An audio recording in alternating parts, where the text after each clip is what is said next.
No creo que me pueda meter dos de estas en el estómago que pueden ver, pero lo voy a intentar.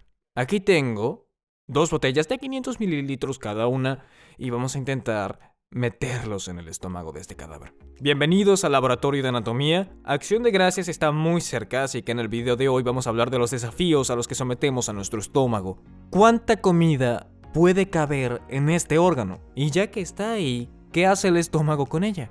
Además, vamos a hablar del engaño, que ha resultado el dolor de estómago de muchos niños desde hace muchos años. Hablaremos de eso y además, ¿por qué el estómago no se deshace a sí mismo con todo el ácido que produce? Eso y más a continuación.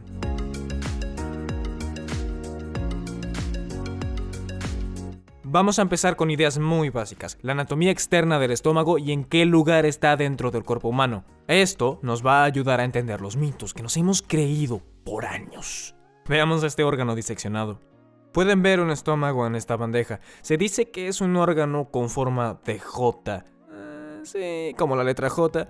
Pueden ver que hay una curva aquí y otra curva aquí. La curva más grande se conoce como curvatura mayor del estómago. ¡Qué gran nombre! La más pequeña se llama curvatura menor del estómago. El estómago está segmentado en 3 regiones que nos ayudarán con posición y para abordar otros temas más adelante. Voy a dejar este aquí y de esta forma les mostraré las 3 secciones en que se divide el estómago. La primera sección se llama fondo del estómago.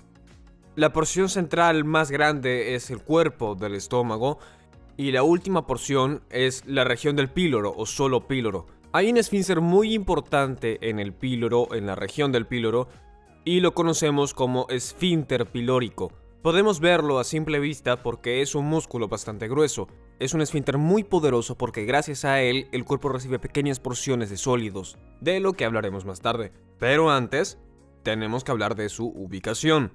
El estómago se ubica en la porción superior izquierda del abdomen. Si vemos a nuestro amigo Jeffrey, podrán notar que está instalado por debajo de la caja torácica, o sea, de esta zona hasta esta zona.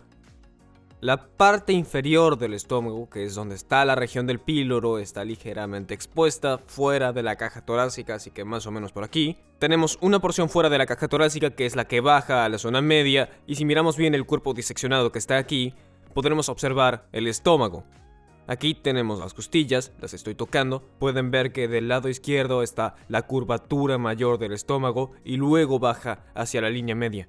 Ahora, ¿no se sienten un poco engañados por los niños? Yo sí, porque ¿cuántas veces han oído a un niño: mami, papi, me duele la pancita? Y no, jamás se soba en el lugar correcto. Siempre se soban aquí. Y no está ahí. Nos mintieron. Entonces no les duele el estómago porque eso está acá. Y para colmo, nos sentimos mal por ellos. Los dejamos en casa, sin ir a la escuela, y cuando se van a su habitación a descansar, los dejamos ver televisión porque nos dan lástima y somos unos tontos. Y se van a ver televisión a descansar, y cuando te das vuelta, seguramente piensan: mis padres son tan crédulos. No tenían idea de que solo me tocaba el intestino delgado. Puedo imaginarme, claramente, o al menos lo deseo con todas mis fuerzas, que si un día tengo un hijo y de repente se me acerca y me dice: papi, me duele el yeyuno. No sé si me estás hablando en serio o no.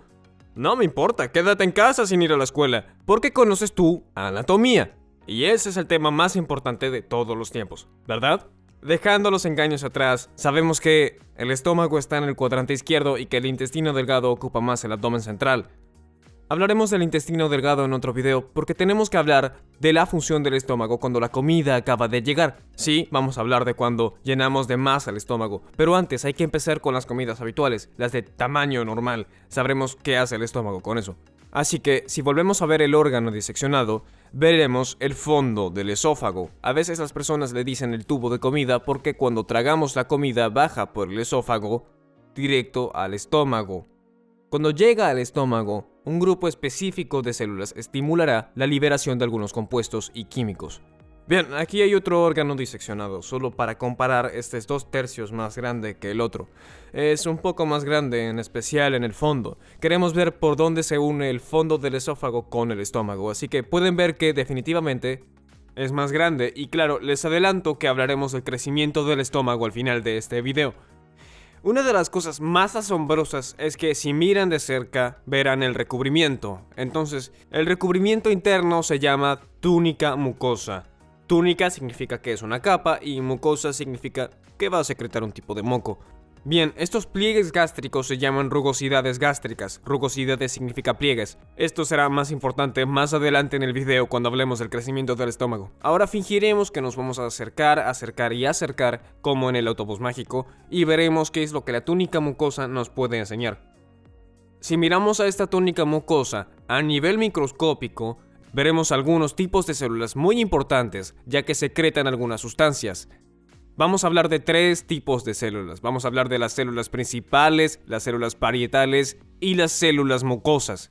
Las células principales secretan 2 sustancias importantes. Una es el pepsinógeno y la otra es la lipasa gástrica. El pepsinógeno se convierte en pepsina gracias a los ácidos del estómago y luego ayuda a romper las cadenas de péptidos, que básicamente descomponen las proteínas. Luego, la lipasa gástrica ayuda a romper las cadenas de grasas. Entonces tenemos 2 sustancias secretadas por las células principales, pero también mencioné otro tipo de célula llamada célula parietal, y también secretan 2 sustancias muy importantes. Las células parietales secretan factores intrínsecos y ácido clorhídrico. El factor intrínseco es necesario para absorber la vitamina B12. Es una vitamina muy importante de la que hablaremos en otro video. El ácido clorhídrico tiene otras funciones. El ácido clorhídrico ayuda a descomponer las proteínas, es una función indispensable a la hora de hacer la digestión. Además también se encarga de eliminar patógenos.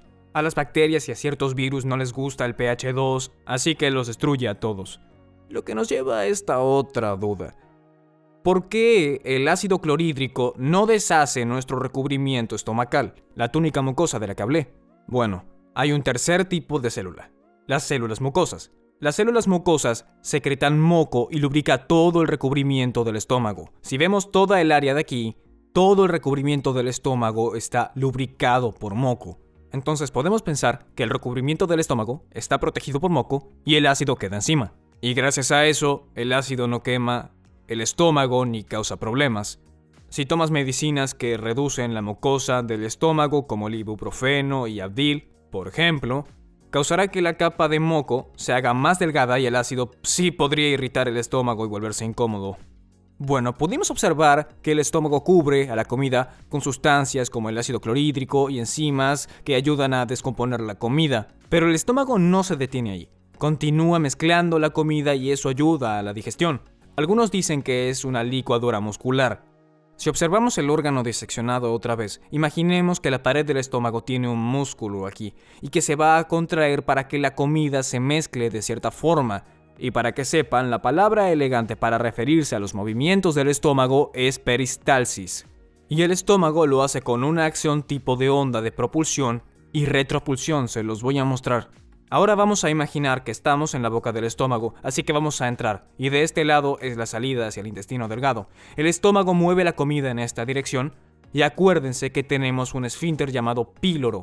El esfínter pilórico está muy apretado, solamente tiene unos 3 milímetros de ancho. Eso no es mucho espacio, así que solo pasan cosas muy pequeñas. Así que todo lo que llega a este punto, pero no es suficientemente pequeño, es empujado y devuelto. Así que la comida va y viene en el estómago. Y si es suficientemente pequeño, puede pasar. Pero si no, se devuelve para que se mezcle mejor y se haga más pequeño y puede pasar. Una pregunta que muchos estudiantes hacen es: ¿cuánto tiempo tarda el proceso en el que la comida va y viene en el estómago? La respuesta es depende. 1. Depende de cuánta comida ingeriste, de lo cual hablaremos en un segundo.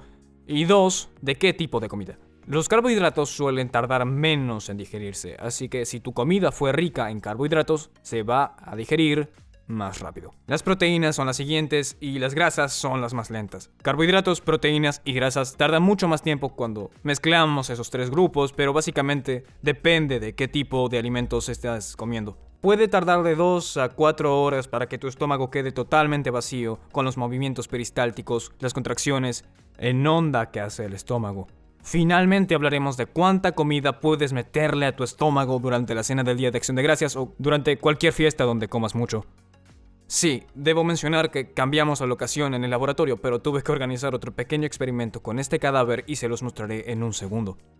Sin embargo, quiero mencionar que si quieren investigar sobre cuánta comida le cabe al estómago, encontrarán una gama muy amplia de respuestas. Hay literatura que dice que se puede contener hasta 6 litros. Imagínense, es todo esto. Aquí tenemos 500 mililitros, 2 de estas contienen 1 litro. Imagínense todo esto y miren mi cuerpo. ¿Cómo me voy a meter todo esto? Es impresionante pensar en 6 litros, pero en algunas otras investigaciones dicen, más bien le caben de 2 a 4 litros. Ok, pensemos en 2 litros, o sea, 4 botellas. Si queremos ser más osados, pensemos en 4 litros, o sea, más o menos algo así. Significa que le cabe muchísima comida a nuestro estómago.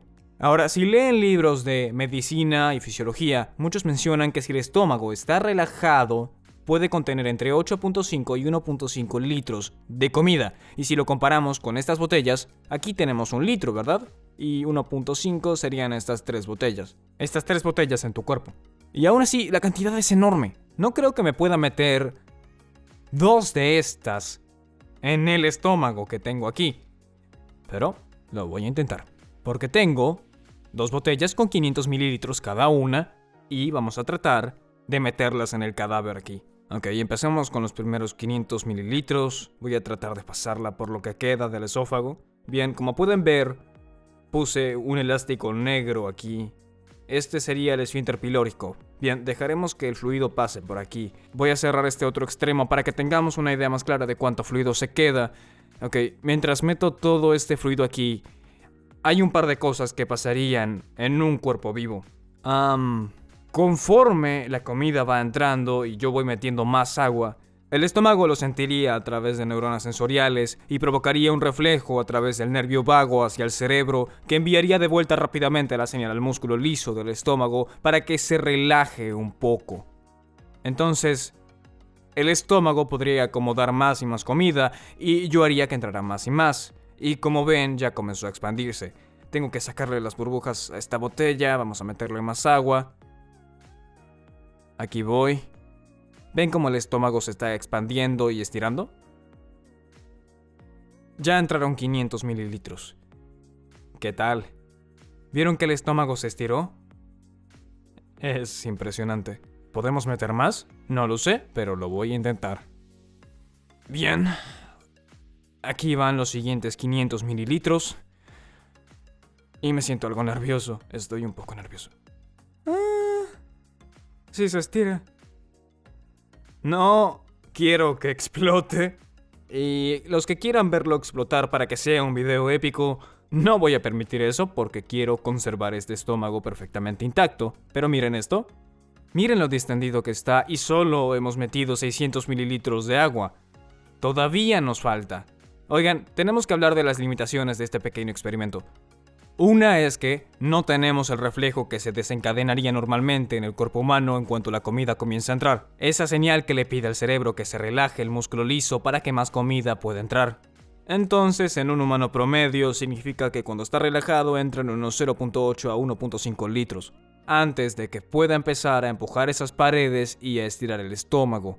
Y ese es el siguiente tema del que vamos a hablar. ¿Qué pasa si eres de esas personas que siempre rebasa la capacidad del estómago? Digamos que lo normal son 1.5 litros, pero tú te comes 2 litros de alimentos. Cada vez que comes, durante semanas, ¿acaso eso cambiaría la capacidad del estómago? La respuesta es sí, sabemos que el estómago es uno de los órganos más distendibles del tracto digestivo. Y si constantemente ejerces presión en las paredes, empezará a distendirse más y quedará más estirado, lo que significa que tendrás más almacenamiento. ¿Qué tiene que ver todo esto con el apetito y con la supresión del apetito o la sensación de saciedad? Hablemos de los parámetros más normales. Todos tenemos una estructura en el cerebro llamada hipotálamo. El hipotálamo regula el apetito y recibe información de diferentes fuentes. Una de ellas es esta área del estómago o los nervios de la pared del estómago que envían información sobre el estiramiento y la distensión. Envía la señal al cerebro que dice, ok, es suficiente, no quiero más comida. Pero luego se secretan las hormonas. Cuando la comida entra en el estómago y en especial en la siguiente sección, el intestino delgado, o la estructura llamada duodeno o duodenum, como prefieran decirle, secretan algunas hormonas, una en particular llamada colecistoquinina. ¿Sí? Colecistoquinina. Y esa hormona controla diferentes funciones. Una de ellas es la supresión del apetito. Pero algunas personas dicen, oye, supe que si comes muy rápido, le toma 1 minuto a tu cerebro entenderlo y decirte que estás lleno. Hay algo de cierto en eso, pero varía de persona en persona. Vamos a pensarlo de esta forma. La señal que puede llegar a tu cerebro muy rápidamente se origina de la pared del estómago. Los impulsos nerviosos suben rápidamente al cerebro. Pero si hablamos de la liberación de colecistoquinina, que hace otras cosas además de suprimir el apetito, eso no ocurre hasta que la comida haya entrado hacia el duodeno o duodenum. Así que tal vez eso es lo que pueda causar el retraso en la sensación de saciedad. Porque si recuerdan hace unos minutos en el video, hablamos de que la comida solo puede pasar a través del esfínter pilórico de 3 milímetros. Así que la comida tarda un poco en pasar al duodeno y esa podría ser la explicación del retraso que sufren algunas personas para sentirse satisfechos, sobre todo cuando comen muy rápido. Para que podamos terminar esta discusión, sí, el estómago se puede estirar temporalmente con un par de comidas anuales como la cena de Acción de Gracias y otras fiestas con amigos. Y para que sepan, si lo hacen ocasionalmente, el estómago podrá volver a su tamaño regular gracias a las contracciones del músculo. Pero comer de más, de forma continua, sobrepasando su capacidad, lo dejará distendido. Esto afecta mucho a la idea de por qué nunca me siento satisfecho, porque si el estómago está estirado demasiado por comer en exceso, es obvio que vas a necesitar un volumen más grande de alimento, o sea que vas a poder comer más, pero no vas a poder llegar a sentirte lleno. Ahora, poder comer más sin sentirme lleno, ¿es algo malo? Depende de cuáles sean tus objetivos. Gracias a todos por vernos, espero que hayan aprendido algo más sobre el estómago. Denle like, suscríbanse, activen la campana. Ya tenemos nuestra tienda virtual donde pueden comprar productos oficiales del Instituto de la Anatomía Humana. Dejaremos el link aquí abajo. Déjenos sus comentarios sobre futuros videos, preguntas, opiniones, nos encanta leerlas. Y les deseamos un feliz día de Acción de Gracias y que coman esos 2 litros, tal vez 3, dependiendo de cómo se sientan ese día.